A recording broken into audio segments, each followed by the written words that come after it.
Hi guys, it's me. Today we're going to do something a little different. It's been a while since I talked to you. And I wanted to talk to you about different eras, how we backed up our computers over the past few decades. I'm talking about the personal computers in particular, not so much the mainframes or mini computers. We're talking about the computers you might find in your home. And I was trying to look for a different backup medium. I gotta get one more piece. Back when the home computer first came out, there was a variety of backup systems. Unfortunately, two of them I do not have here. Was paper tape, which were used in the very early hobbyist systems, and punch cards. They weren't really that successfully popular, but they did, of course, have their niche following. Unfortunately, I don't have either one to show you. So we're going to talk pretty much in chronological order in why different media was used. Now, I'm using these things as examples. This, for example, the first item is not being used really for computer work, but it happens to be the type of media that was used. I'm talking about our cassette tape. Cassette tape was used on early PCs, pretty much from computers like the MSI 8080 or the Kremenko or several others PCs, up until the Commodore 64 and Commodore 128 machines. The cassette tapes were cheap. They were just regular tapes you could buy in any stationery store. They held, not much. They were slow as hell, and they kind of sometimes gave load errors. Popular computers that used this medium was the TRS-80 Model 1, the Tandic Commodore PETs, the Commodore 64, the Commodore VIC-20, the Tandic Color Computer 1, 2, and 3, and of course the TI-99 4A. Many of those machines used a standard everyday cassette recorder, like a shoebox cassette recorder you could buy today. These were the least expensive way to store media at the time, because the next medium, which I have as an example, didn't really exist at a level at that time that people could afford. I'm talking about floppy disks. I don't have a 5 1/4 inch right now. Here is a 3.5 inch that came out in the later 80s. This is a 1.44.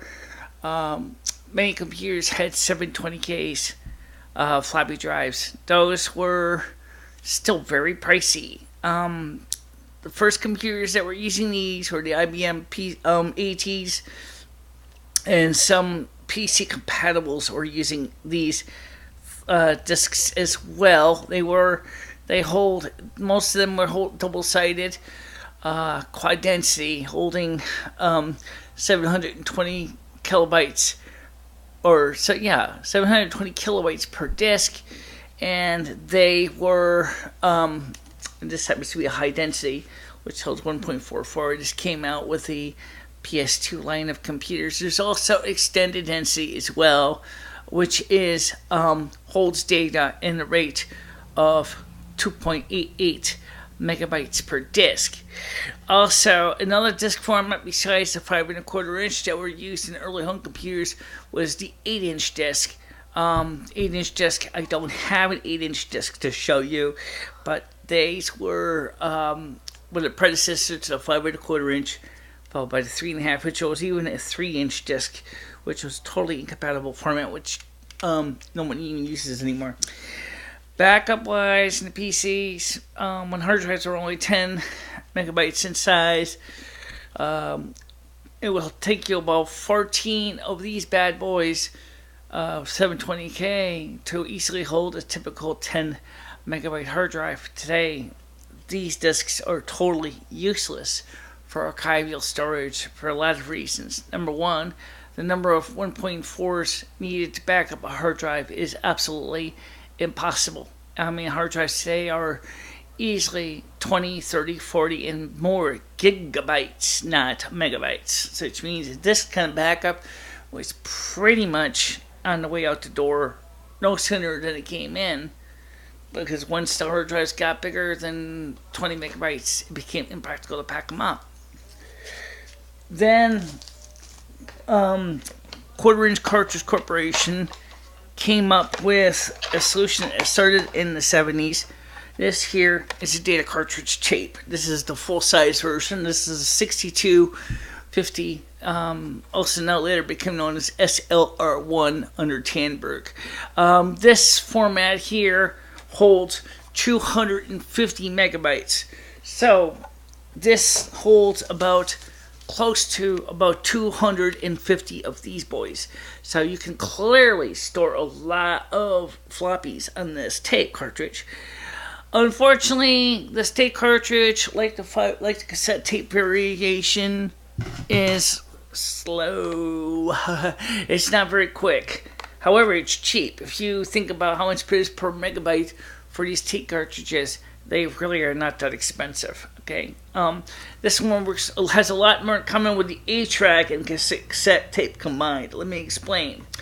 Like an 8-track tape, this is rim drive. Okay, you see the rubber billet in the machine would grab against this wheel, and it has a little rubber belt in here that helps to keep the tape under tension.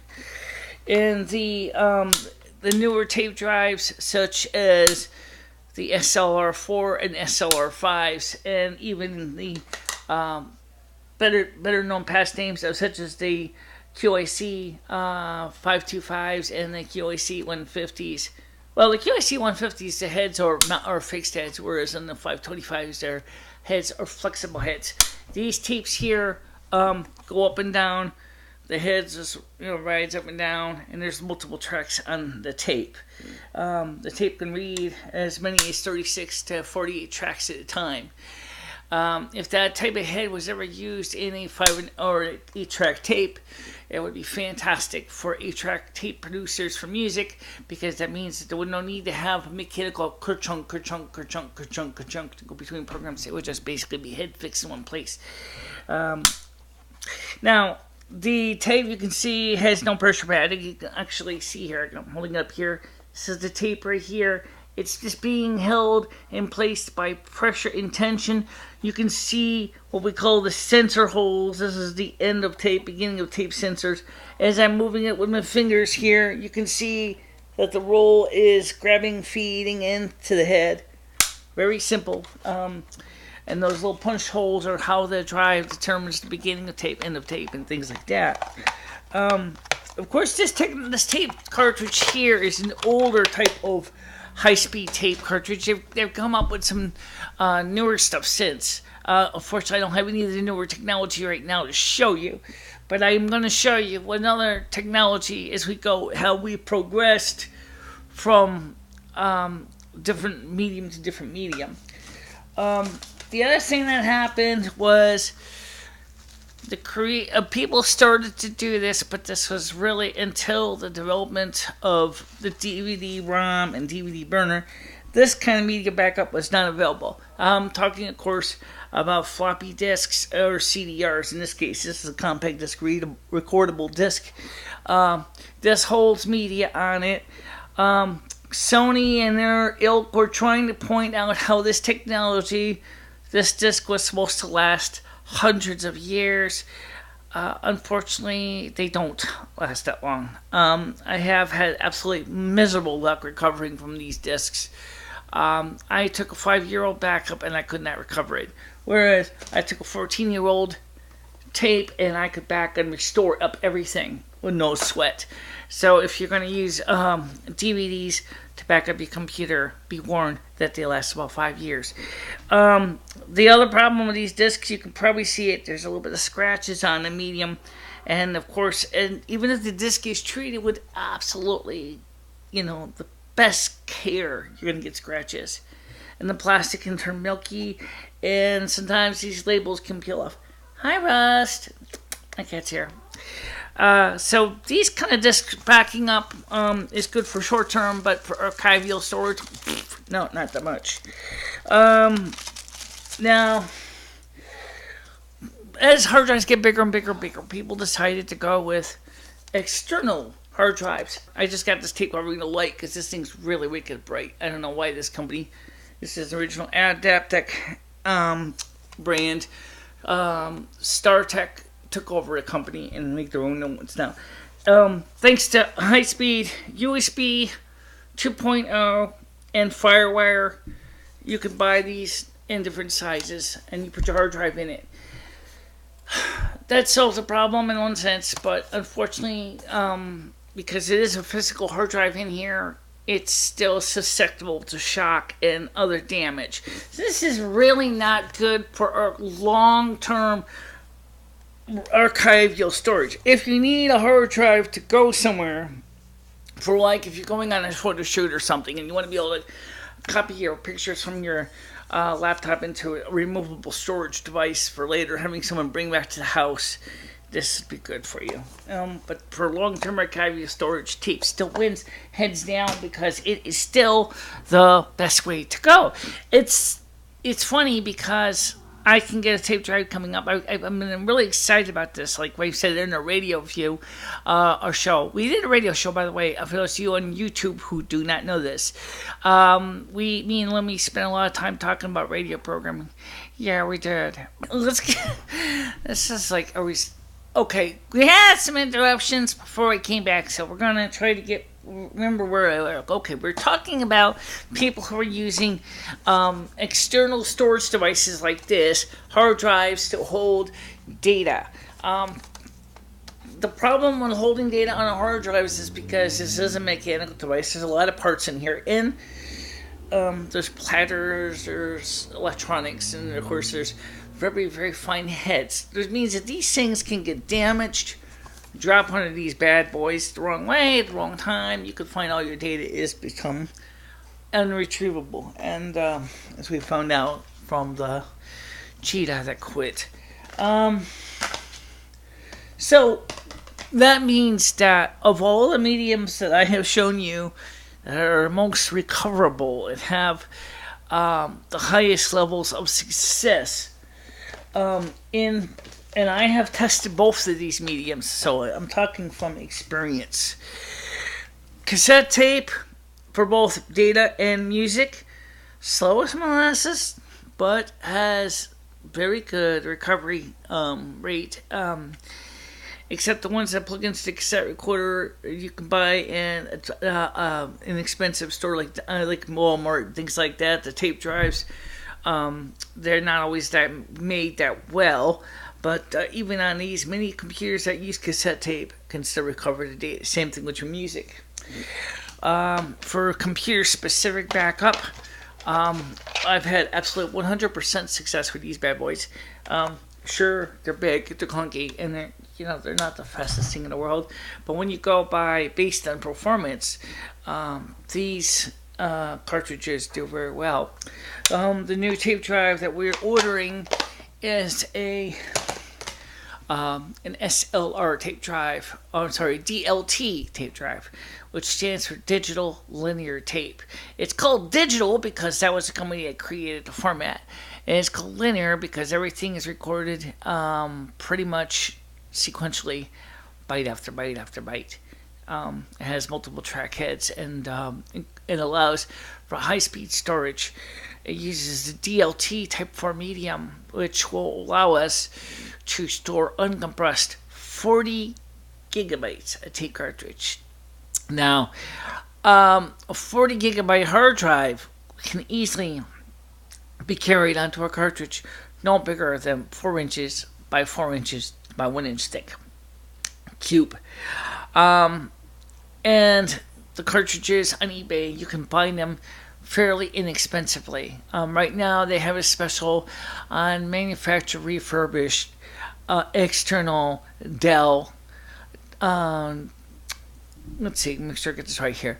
The Dell PowerVault 110T, both the external and internal VS80 DLT tape drive.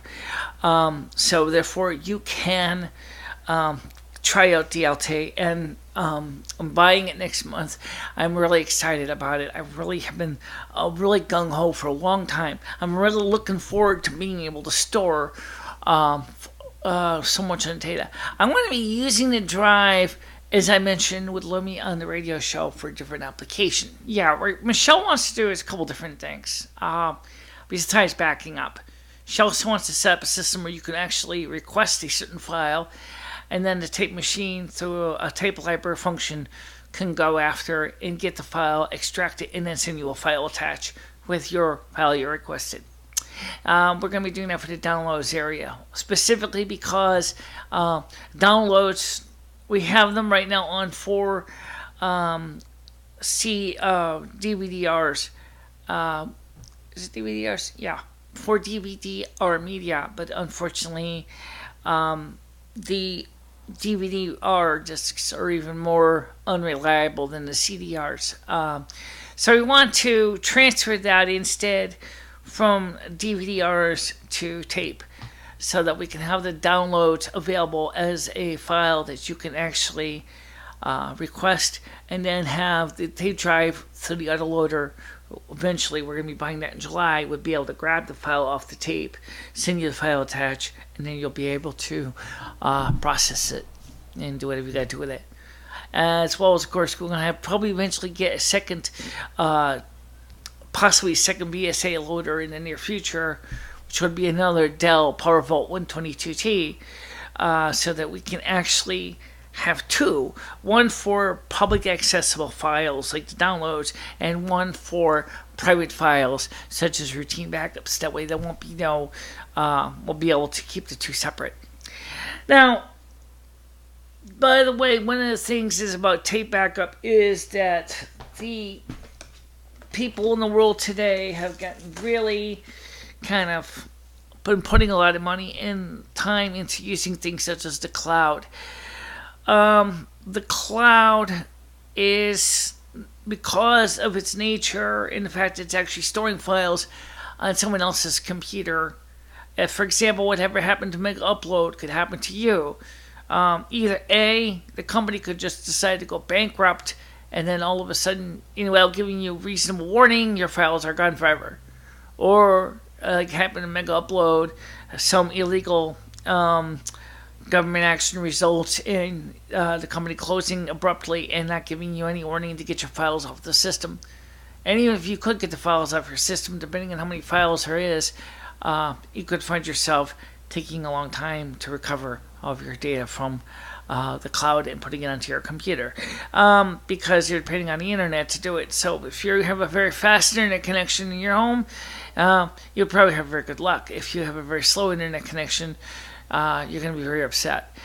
Even if you use network attached storage within your building, you're going to still find that even if you're using 100 megabits per second and 100 base T internet, you're still going to find that some backups are going to still take a long time to recover data.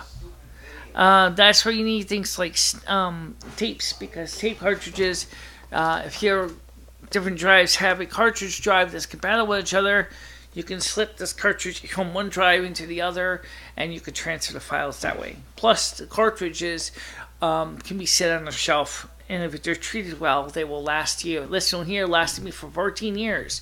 So if this lasted me 14 years, then you can just imagine what you can do with a tape drive that is been properly stored and labeled and cataloged, and you know what's on it. So that's where tape cartridges really make sense for storage for long term. Anyway, so what we're going to be doing in the next few weeks after coming here retouched again is we are going to be doing a demonstration. I mentioned this in the radio show. I made a few typos or faux pas, but let me just see if I can try to correct it. For those of you who have not been listening to Your Listen, shame on you, because we will be doing exclusives on both YouTube and Your Listen as well. This one here is a YouTube only. Next one may be a Your Listen only, or it might be a hybrid combination of both. So you need to do me the favor and keep up with the media. It's out there. I put it out and everything. So to get to Your Listen, it's simply www.yourlisten.com/BICHELA. And you can find my newest radio programs there. Also, I want to let you know that somebody has specified, let's see if he said that he wanted the Commodore 64 computer. If you do, I give you my email address so you can contact me. Please understand, you will be picking it up. I am not mailing it out to you. You're going to have to arrange for pickup. So if you are not local in Winsted, you will need to contact someone to get the unit and the tapes and the books and everything else. And there are books, tapes, or books and discs with it, as well as, of course, the peripherals. So you're going to definitely need to arrange to get it there. If you want to call uship.com and get a shipping quote, it's about... it easily is 2 large utility containers with books and stuff, milk crate and books, and so you can definitely expect it. It's going to take about maybe a little bit half of a luggage rack cargo carrier worth of stuff, because you got a big utility container which holds the Commodore 64C, the 1541, the power supply, a data set, the variety of other miscellaneous odds and ends. I do have an Okamate 20 printer in a package, and somewhere in my crazy apartment is some extra printer ribbons for the Okamate 20 printer as well, so you can actually print something with it. And it does work. It's a really nice printer. It's just that it's a thermal transfer printer, and it is slow. It also works with regular thermal paper as well, like regular old fax machine paper. So you can use fax machine paper if you don't want to go ahead and try to find the special thermal transfer paper, which was made by Hammer Mill. I don't know if this Hammer Mill still makes it, but maybe they do. If they do, this was very expensive when I bought it last time. It's really expensive for like 200 sheets. I couldn't believe the price tag. Printed great, but the price was just astronomical. So you can definitely get some stuff to get you going. Got the Commodore 64 programmers reference books. I got a few compute books on the Commodore 64. I got a Time Life book on the Commodore 64. There's a variety of different reference manuals, a bunch of stuff. So you get the whole shebang. Basically, don't charge, like I said. So if you are interested, you are going to have to pick this up, sir. Okay, I'm not shipping it.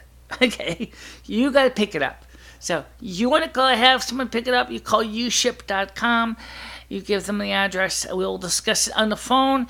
And the phone number, you just email me a private email to bichela3@gmail.com, and I will call you back, and we'll discuss terms of how you can arrange to pick it up. So, in the upcoming weeks, we will be doing, as I said, I'm going to be getting my hair retouched on Thursday of next week. It's not bad now, but it's starting to grow out, and you will notice that on camera. And we also will be doing other things as well. Probably not next week, but probably the week after that. So we'll start seeing the DLT VS80 equipment coming in here, and we'll start the process of trying to make it all work. And I also did find a few variety of programs for the Power Macintosh for using tape drives. One of them is a program that actually offers a free limited mode for people with fixed incomes from a program called ES Backup. It's in free mode. It doesn't have scheduled automatic backups. Time to cut the video short because we gotta get some food from Ocean Gardens. Before what? Gotta get some food from Ocean Garden. You need to walk over and get it, so we gotta shut the video off. What time is that? That's the last place open. I know. What time? 11, I think. Well, what time do you call them already? They're still open. The lights roll on over there. So then go over there and get it.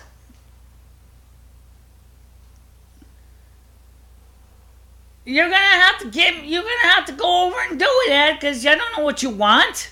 I was gonna tell you what we want. Well, why don't you go over there?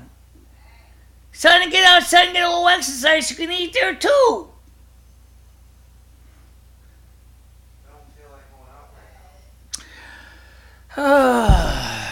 Alright. Anyway.